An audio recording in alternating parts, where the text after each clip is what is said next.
4 na buwan ang lumipas simula nang maganap ang nangyari sa pagitan namin ni Doc Ortiz. Mabuti nga ay hindi na naulit iyon, at mukhang natauhan na siya na ayaw kong makita ang pagmumukha niya. Alam ko namang nagiging harsh na ako, pero hindi ko mapigilan, iyon kasi ang nararamdaman ko. Ayokong makipagplastikan o baka siguro, dala lang to ng maselan kong pagbubuntis. Kaya nga ang sabi ko kay Terence ngayon lang ta, at hayaan niya muna ako. Handa akong magpatawad pero huwag muna ngayon. Wala pa sa tama ang utak ko at isa pa, mas priority ko ngayon ang pagbubuntis ko. Natapos na rin 3 months leave ni Terence sa trabaho, kaya ngayon ay narito ako sa labas ng office niya, at sa ilang araw na pagbisita ko rito, ngayon ko lang din natanto na sobrang liit pala talaga ng mundo. Rizzy C. Ortiz. Iyon ang nakalagay sa desk nameplate nito, dahilan para umahan ako mula sa pagkakaupo ko sa sofa. Tinitigan ko pang mabuti kung tama ba ang nabasa ko, hanggang sa bumukas ang pinto sa likuran. Dinig ko ang maingay na pagyabag ng kanyang stilito. Kaya unti-unti ay nilingon ko ito, na siyang masayang nakatingin sa akin. Suot nito ang kanyang corporate attire, kung hindi ko lang ito kilala, ay maiisip kong siya ang may-ari ng kumpanyang ito sa uri ng tindig niya. Hello Ma'am Maisha, nandito po pala kayo ulit, anya at diretsyong naupo sa swivel chair nito. Ortiz ka pala, malamig kong himig habang titig na titig sa mukha niya. Pilit kong inaaninag kung may resemblance nga ba siya ni Serafina. Sa narinig ay mabilis naman itong tumungo, at bakas pa sa mukha niyang muli akong binalingan. Si Doc Serafina Ortiz ba ang magulang mo? Sambit ko na mas lalong nagpangiti sa kanya. Yes ma'am, siguro ay nasabi na sa inyo ni Sir Third, na si Mommy ang naging doktor niya noong naaksidente siya. Bumigat ang puso nang ma-realize ang lahat ng hinala ko, parang biglang umahan ang galit ko, at naramdaman ko pa ang pagkuyam ng 2 kamao. But then, nanatili akong kalmado. Hanggat maaari ay ayokong ma-stress o mapagod. Actually, kaya ako nandito ngayon sa Casimero Wine Industry bilang sekretarya, ay dahil tinanaw ni Sir Third na utang na loob iyon kay Mommy, mahabang pahayag niya, na siyang tinanguan ko naman. Kamusta siya bilang ina? Ha? Tila naguluhan yata ito sa tanong ko, dahil nakita ko ang pagkunot ng noo niya. Ilang segundo siguro siyang natahimik, animoy nag-isip pa ng sasabihin. Kalaunan ng tumikim ito at muling ngumiti sa gawi ko. Well, she's brave enough to handle me and my dad. I don't know the whole story about them, kasi sa totoo lang ay limitado silang magkwento, na para bang may tinatago sa nakaraan. Pero alam mo, every single night ay may iniiyakan si Mommy, so probably, baka yung dati niyang pamilya, kasi nabanggit niya sa akin noon na second family lang kami ni Dad. Sobrang daldal pala nitong si Rizzy. Sa kakatitig ko sa kanya ay saka ko lang natanto na hindi niya namana ang pagka-green eyes ni Serafina, bagkus ay kulay gray iyon, at litaw na litaw ang pagiging lahing Swiss nito. Hindi ko rin malaman kung anong mararamdaman ko rito kay Rizzy, kung dapat bang minus ako sa kanya o hindi. Masyado siyang mabait para idamay ko pa sa sariling galit. Tanggap mo bang may kapatid ka sa una? Wala sa sariling tanong ko. Maya-maya pa nang maluso ang ngiti nito sa sinabi ko, lumikot pa ang kanyang mata at nag-iwas ng tingin. So, hindi ang sagot. Hibat ang balikat ko saka nagpakawala ng mabigat na hininga. Noong una ay aaminin kong hindi. Nalaman ko lang kasi na second family kami, dahil sa nakita kong picture ng sanggol na babae. Inamin naman ni Mommy na anak niya iyon sa unang asawa, and as time goes by, tinanggap ko na rin kasi wala naman na akong magagawa. Isa pa, patay na yung anak niya. Lumabi ito saka pa bumakas ang lungkot sa kanyang mukha, paano kung buhay pa siya? Taas ang kilay kong tanong dito, dahilan para balingan niya ako. Nagkibit balikat ito sa kapangumiti. It's okay, I can be a good little sister to her. Napahinga ako ng malalim at marahang tumango. She's too kind, I don't wanna hurt her. Mama. Sabay kaming napalingon ni Rizzy sa biglaang bukas ng pinto sa office ng boss niya, iniluwan nun si Terence na karga-karga si Luna sa isang kamay. Napatingin ako sa wall clock, at nakitang alas 5 na pala ng hapon, oras na para umuwi. Hindi ka pa ba uuwi, Rizzy? Pagtatanong ni Terence dito na siyang inilingan ng dalaga. Mamaya pa sir, tapusin ko lang ito. Okay, mauuna na kami, Ayos lang ba? Sagot nito saka pa inilahad ang kamay sa akin. Sige po, ingat kayo. Bye, baby Luna. Anang Risi at kumaway pa sa amin. Bye Rudy. Kinuha ko ang kamay ni Terence, at dahan-dahan na tumayo.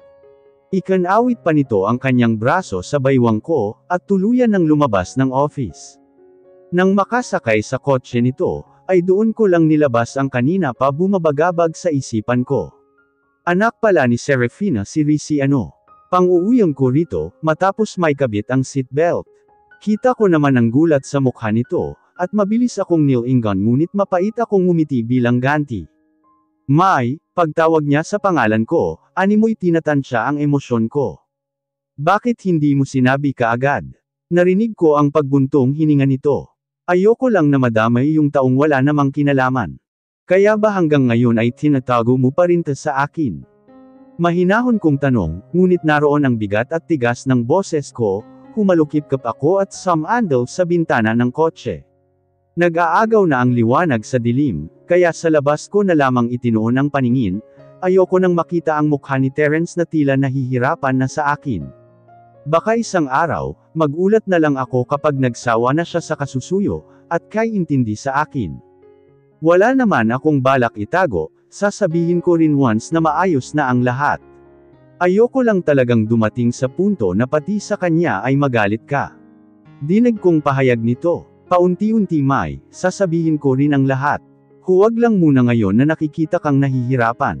Hindi ako galit sa kanya. Mas nagagalit ako sayo, matigas kong sagot at nilingon siya. Kita ko ang pagtaas ng Adam's apple nito, at ang pagtiimbagang niya kaya napangiwi ako. And I'm so sorry for being too insensitive, pagbawi ko sa katipid ng ngumiti. Dala nga lang siguro ng pagbubuntis ko, kaya ganito ang bug zone ng damdamin ko, isabay pa ang problema ko kay Serafina at sa sarili. I am so stubborn.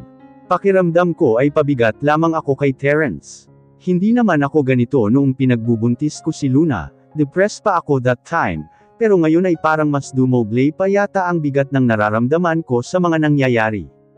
It's okay. Si Terence at inabot ang kamay ko upang halikan ang likod noon, tumungo ako rito bilang sagot at sinarili na lamang ang mga nais pang sabihin. Nang gabing din iyon, ay dalawa lang kaming magkatabi sa kama, si Luna kasi ay naroon sa kabila at gustong humiwalay.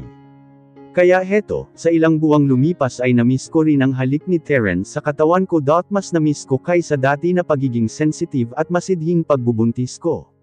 Mapaghanap ang halik niya sa labi ko, pababa sa aking leeg, nagtagal iyon doon, tila nag-iiwan ng marka while his other hand is busy unzipping his pants, kaya tinulungan ko na siya. Nang maubad ay sa akin naman ang sinunod niya, hanggang sa tuluyan ng walang matira, kaya ramdam na ramdam ko ang init ng kanyang katawan sa akin, mas lalo pa akong naliliw ng angkinan ng bibig niya ang hinaharap ko.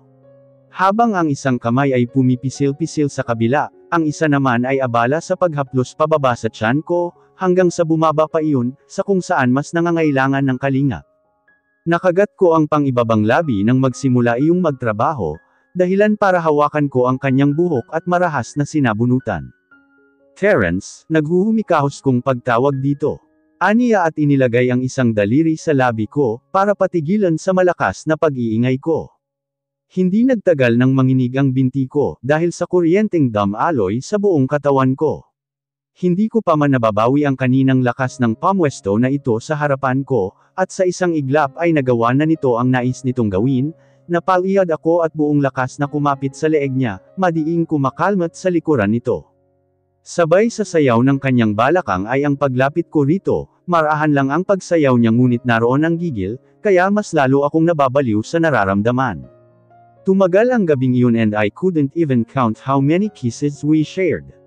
He owned my body for how many times, until we both reached the success I call when the shattering came.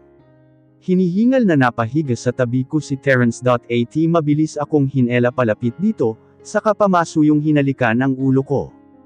I love you Lila. Kinabukasan nang magising ako sa init na pakiramdam mula sa kabuuan ko, kaya dahan-dahan ay nagmulat ako. Nilingon ko pa ang paligid at nakitang wala si Terence, marahil ay nasa baba na iyon. Marahan akong bumangon mula sa pagkakahiga, at sandaling nagunat ng dalawang kamay, doon ay nakita ko sa daliri ko ang isang singsing. Kumunot ang noo ko, nang matintong bago iyon at mukhang kalalagay lang. It was a simple ring na may full diamond infinity na naka-attached sa gitna. So, si Terence ang naglagay nito. Para saan? Muli akong napapikit nang maramdaman ang pagbilis ng tibok ng puso ko, sa unti-unting nahihinuha, kasabay ng pagragasa ng mga alaala namin kagabi. I love you Lila. Sinabi iyon ni Terence, right after niyang makatulog sa tabi ko, at dahil sa antok ay hindi ko na napagtuunan ng pansin. At ito nga, a ring for what? A what? Sa pagkakatulala ay halos malaglag ang pangako, nakakaalala na si Terence, naaalala na niya ako. Sa isiping iyon ay nakagat ko ang pangibabang labi, nang sumili ang masayang ngiti sa labi ko. Holy, totoo ba to? Totoo na ba ito? My God! Ang pagpipigil ko ng ngiti ay naging halakhak pa iyon kalaunan, at para akong tangang natatawa, pakiramdam ko ay sa kabila ng problema ko, mayroon din palang pag-asa at magandang nangyari. Wala sa sariling nag-init ang mukha ko, at hindi na talaga maitago ang sayang nararamdaman ko. Mabilis akong tumayo saka dumiretso ng banyo, roon ay nakita ko ang sariling refleksyon sa salamin. Sa kabila ng pagbubuntis ko, ay hindi maipagkakailang maganda pa rin ang dulot sa akin, kahit grabe ang naging mood swings ko. Napaka-blooming ko pang ang tingnan, kaya muli na naman akong napangiti. Hey Lila, bulong ko sa sarili habang naghihilamos at muling napatitig sa mukha, tila ba manghang-mangha pa sa sarili. So, Lila is back. Ngiting-ngiti ako nang makalabas ng banyo, hanggang sa tuluyan na akong makababa ng kwarto. Si Luna agad ang nabungaran ko sa single couch sa may sala, at abala sa paglalaro ng kanyang iPad. Good morning my baby. Masayang bati ko rito, dahilan para magulantang ang pananahimik niya. Paano at sa ilang buwan na lumipas ng pagiging bugnutin ko, ay nadadamay ito na walang kinalaman. Paminsan-minsan ay nasisigawan ko, ngunit hindi ko rin naman nakakalimutang mag-sorry kapag napapasobra na ako. Wow mama, tili nito at mabilis akong dinamba ng yakap. Kamusta ang baby ko ha? Nakanguso kong tanong saka pa siya dinungaw. Okay naman mama, aniya nang nakangiti, tila ba'y natutuwa ito sa akin. Tara, kain na tayo. Nasaan ang papa mo? Dahil medyo may umbok na ang tiyan ko, ay hindi ko na ito mabuhat. Kaya kinuha ko na lang ang kamay nito, at marahang hinela papuntang kusina. Umalis na si Papa, sabi niya ay may meeting daw kasi sila eh. Dinig kong sagot ni Luna sa gilid ko. Nalungkot man ay hindi ko pinahalata, dahil mas nangingibabaw ang saya sa puso ko. Nang makaupo kami ay doon ko nakita ang kulay dilaw na sticky note sa lamesa. It will my 3 babies. Terence. Wow sa pa-emoji ni Mayor. Nilang na lamang ako sa kakiligan at masayang umupo katabi ni Luna. Nang makapaghain ay sabay na kaming kumain. Gusto mo ba puntahan natin si Papa ngayon? Tanong ko nang matapos ubusin ang isang basong gatas. Sige mama. Maglalaro kami ulit ni Ate Risi, masayang tura nito habang nilalantakan ang dalawang hotdog na hawak niya sa magkabilaang kamay. Ate na ang tawag niya. Nakaraan lang ay Rudy ah. Well that's good. Gaya ng napag-usapan namin ni Luna, ay pupunta nga kami ngayon sa trabaho ni Terence. Pasado 11:00 na, kaya naghanda ako ng pwedeng makain ito mamaya para sa lunch break. Suot ang kulay puting bisteda na abot hanggang tuhod, simple lang iyon na tinernuhan ko lang ng black flat shoes. Nang matapos kong ayusan si Luna, ay sabay na kaming bumaba ng kwarto. Hawak ang kamay nitong pumasok kami sa loob ng elevator, habang bitbit ko naman sa isang kamay ang maliit na bag na may lamang lunchbox. Hindi na rin ako nag-text kay Terence, dahil balak ko siyang sorpresahin. Nang makapara ng taxi ay abot sa langit ang sayang nararamdaman ko. Yung tipong hindi mo naman pinilit pero binigay na sayo, iyon yung nangyari kay Terence at sa nawala niyang alaala. Kaya sobrang saya ko talaga, na halos makalimutan ko na ang problema ko sa sariling ina, pero bahala na muna. Nang makita ang malaking building ng kumpanya ni Terence, ay agad akong nagpara. Matapos makapagbayad ay hawak kamay ulit kami ni Luna na pumasok sa loob ng building, para kaming mga bata na pinakawalan sa playground. At dahil kilala na kami ng ibang empleyado roon, ay panay bati sila sa amin. Salamat, masaya kong sambit sa janitor na nagpindot ng elevator para sa amin ni Luna. Ngumiti lamang ito, kaya diretsyo na kaming pumasok sa loob. Dito pa lang ay grabe na kumabog ang dibdib ko, at hindi ko alam kung dahil sa kababato o sa sobrang saya. Ilang sandali nang bumukas iyon sa 4th floor, saka bumungad ang isang pamilyar na mukha ng babae. Hali yata ang pangalan. Since dalawa lang kami ni Luna kanina sa loob, ay naging tensyonado ang paligid nang pumasok siya.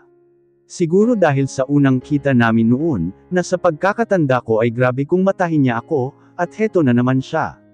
Kita ko pa ang pagtaas ng sulok ng labi nito, habang pinapasadahan ng tingin ang kabuuan ko. Balita ko, galing kang Rampage. Pahayag niya sa boses na tila nang uuyam. Sa narinig ay kumunat ang noo ko. Teka, paano niya nalaman? Sinabi ba ni Terence? Nang makita nito ang naging reaksyon ko, ay tumawa siya at napalatak. So, tama nga. Ano bang problema mo? Asek ko rito at ayoko sanang patulan, pero nakakagalit lang na ang pakialamera niya. Wala naman, masyado ka lang kasing mababa para kay Third, maarte nitong saad na nagpakulo ng dugo ko. Ang kaninang saya ko ay tila naluso, at biglang nag-init ang ulo ko. Napatingin pa ako sa taas at nakitang nasa 11th floor pa lang kami. Huminga ako ng malalim upang pakalmayan ang sarili. Hinela ko si Luna papunta sa likuran ko, upang itago at baka siya pa ang pag-interesan ng babaeng to. Lakas makawala ng magandang mood, nakakainis. So tell me, sino ang ama ng batang yan? Dinig kong saad nito, saka inginuso ang umbok sa tiyan ko. Sa sinabi nito ay tila naputol ang litid ng pasensya ko. Pagaka kong tumawa at taas ang kilay na hinarap siya, tuluyang ibinuhos lahat ng atensyon na nais niyang makuha.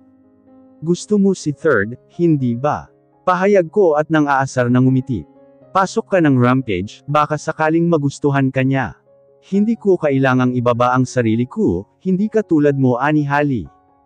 Ibaba mo man o itaas ang sarili mo, ay hindi ka magugustuhan ni Third, never, pagdidiin ko sa kamuling natawa. Inirapan ko pa ito at dahil sa ginawa ko, ay narinig ko na naman ang politalk niya. Natawa na lamang ako, sakto at nagbukas ang elevator, kaya walang lingon-linggan na tinalikuran ko ito. Hila-hila ko si Luna at mabibigat ang paang tinungo ko ang daan, patungo sa office ni Terence. Nawala tuloy ang saya ko, at purong inis na naman ang nararamdaman ko. Huminga ako ng malalim, hanggang sa marating namin ang dulo ng hallway saka kami huminto, tangkang itutulak ko na ang pinto na siyang nakaawang ng kaunti, kaya napatigil ako. Talaga sir, kailan pa bumalik ang alaala mo? Anang boses ni Risi na siyang secretary ni Terence.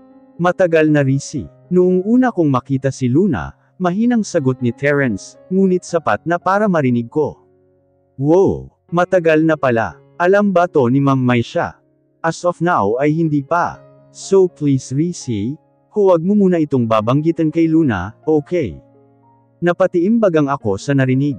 Halos manginig ang kalamnan ko sa mga pinagsasabi nitong si Terence, wala pa sa sariling nabitawan ko ang dala kong bag, dahilan para maglikha iyon ng ingay.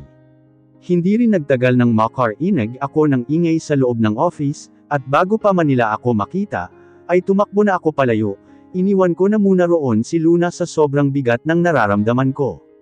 Mama, May, dinig kong sigaw nila bago pa man magsarado ang pinto ng elevator. Halos takpan ko ang sariling bibig, upang pigilan ang sarili na huwag umiyak. Bakit kailangan pang itago? So, matagal na pala talaga. Noong unang kita niya pa lang kay Luna.